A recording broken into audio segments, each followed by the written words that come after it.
big crowd. Good morning, everyone. President, Chairman, Ministers, ladies and gentlemen, delighted that my Independent Alliance colleague, Deputy Sean Canny, is here as well. First of all, I want to offer my sincere apologies for being so late. Unlike a lot of politicians, I'm actually well known for my punctuality, and I get particularly annoyed when other people mess up my schedule.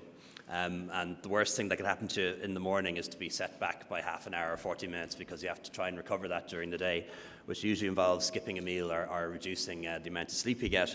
And I've done that to all of you now, so my sincere apologies for being late, but unfortunately in this job things do crop up and needed to be dealt with before lunchtime anyway. I was looking back a little bit about the history of the organisation of the Construction Industry Federation in preparing this speech. And I came across a little bit of information about the first president of the CIF, somebody by the name of Hugh McNally from Galway, who was a proud businessman and a patriotic Irishman. And he very much believed that the construction industry and the government working together to provide housing and infrastructure that this country needed so badly back in the 1930s was essential to progress. Today, I know your President, Tom, or your Secretary General, Tom, and also your President, Dominic, very much share that vision for the 21st century, as do I, government and the construction industry working together.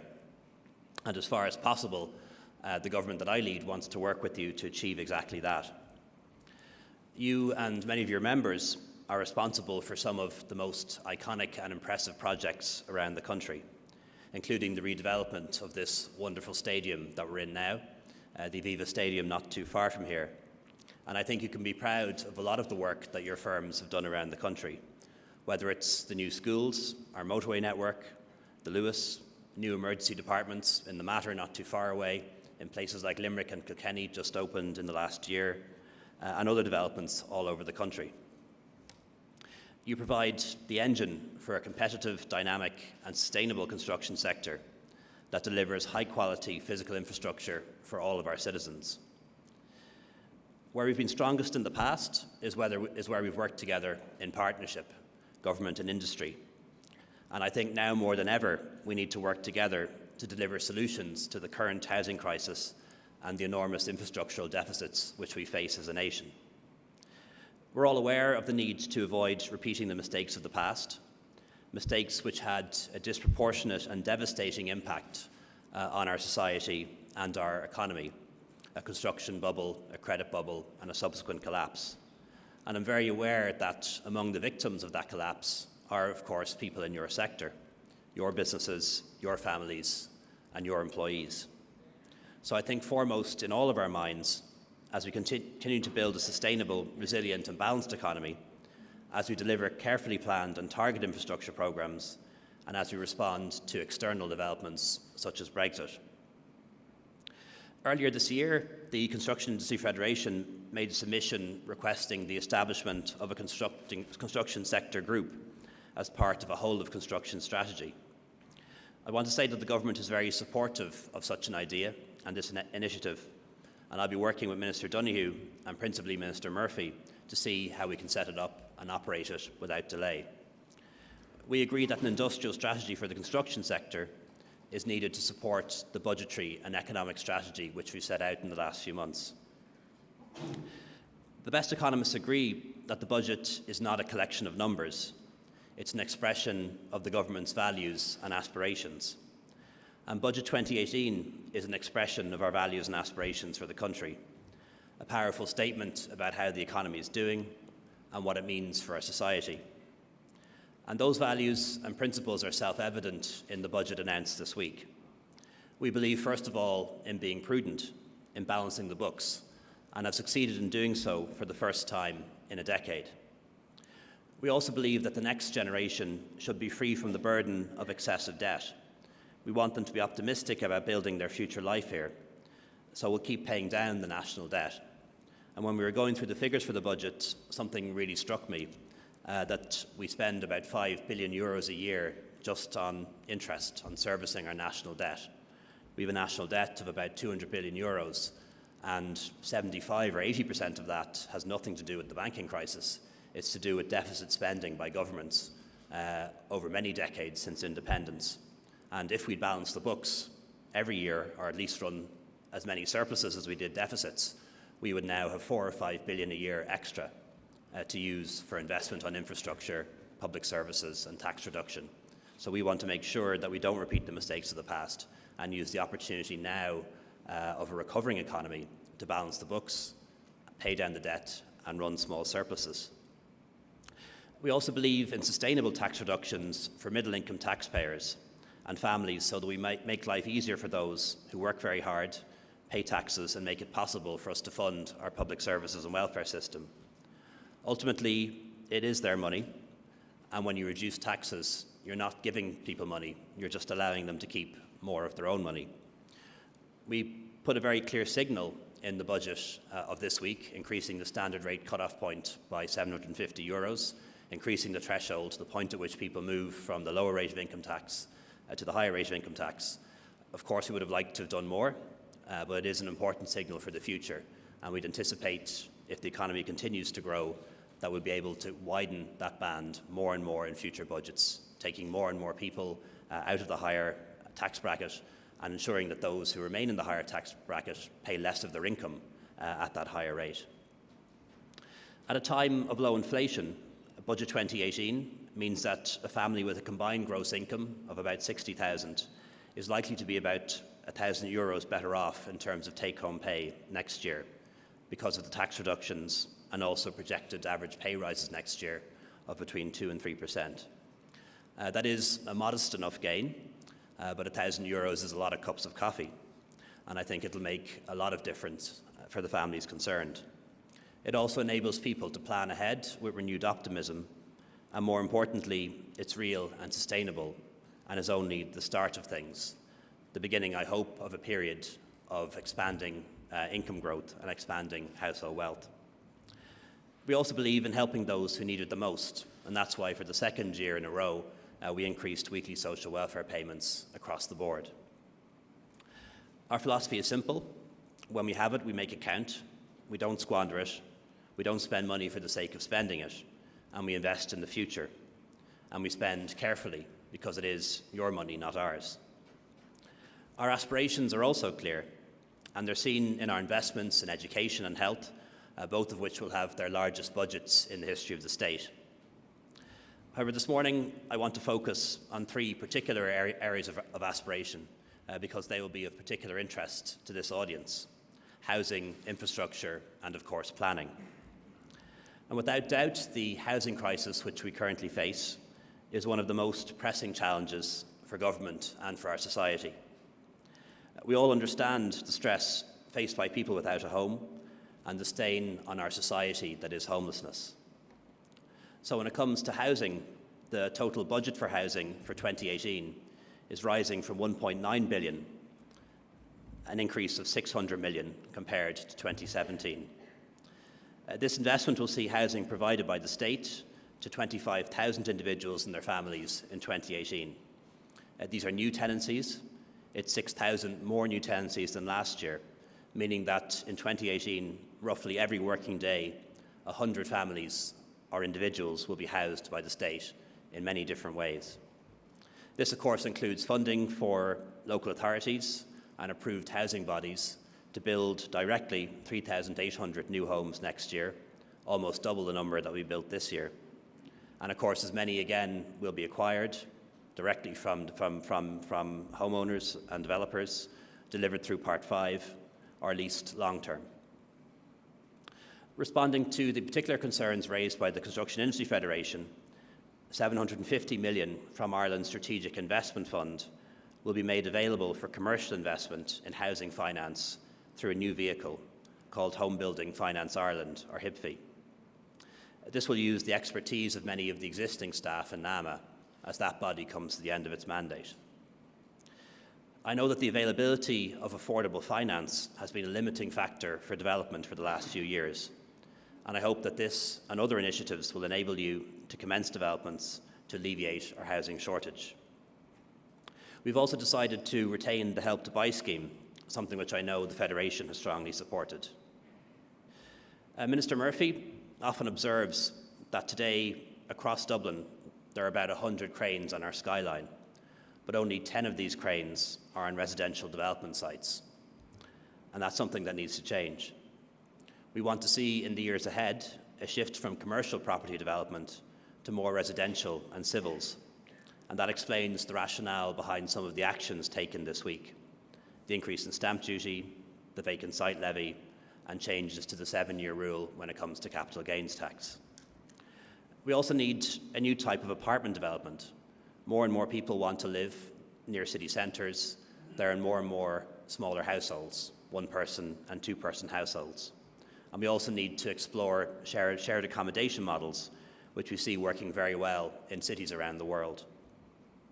To change how we build, the government intends to lift the numerical height caps in our city cores and also along major transport corridors. We recognise that some regulations have made construction very difficult and will seek to change these by legislation. We want to do this quickly because we know that continual changes in policy create uncertainty.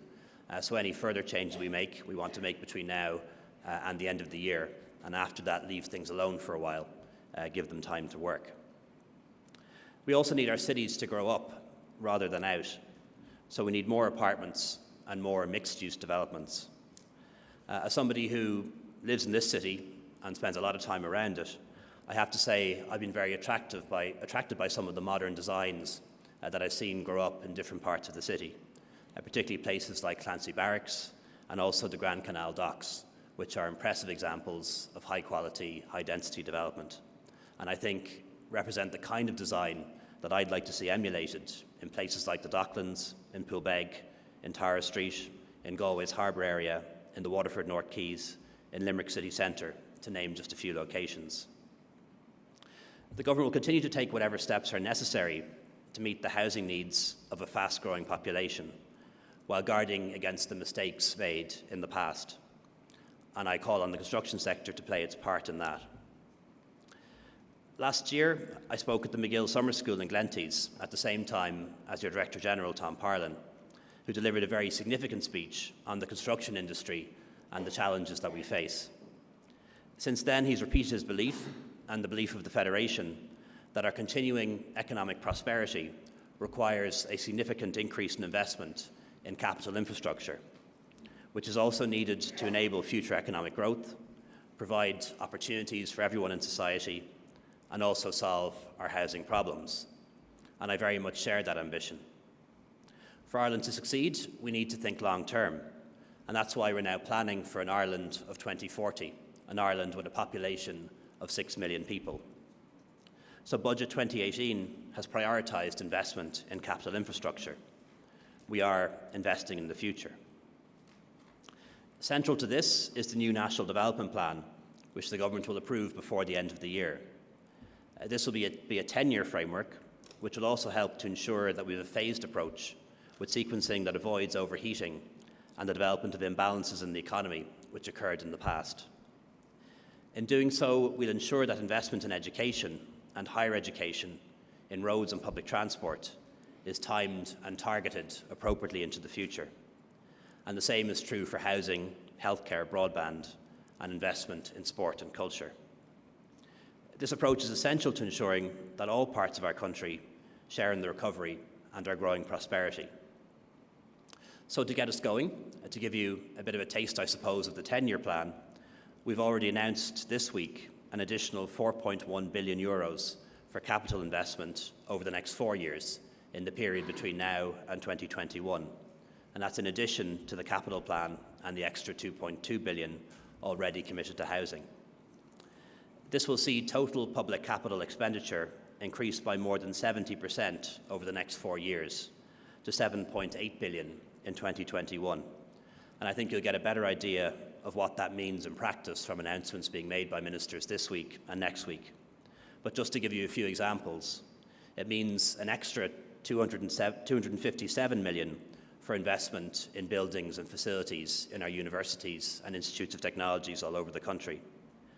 It's an extra €1.2 billion for the Department of Transport, Tourism and Sport, which of course involves investment in roads, railways, buses, tourism infrastructure, new greenways, and sporting infrastructure, both local, regional and national.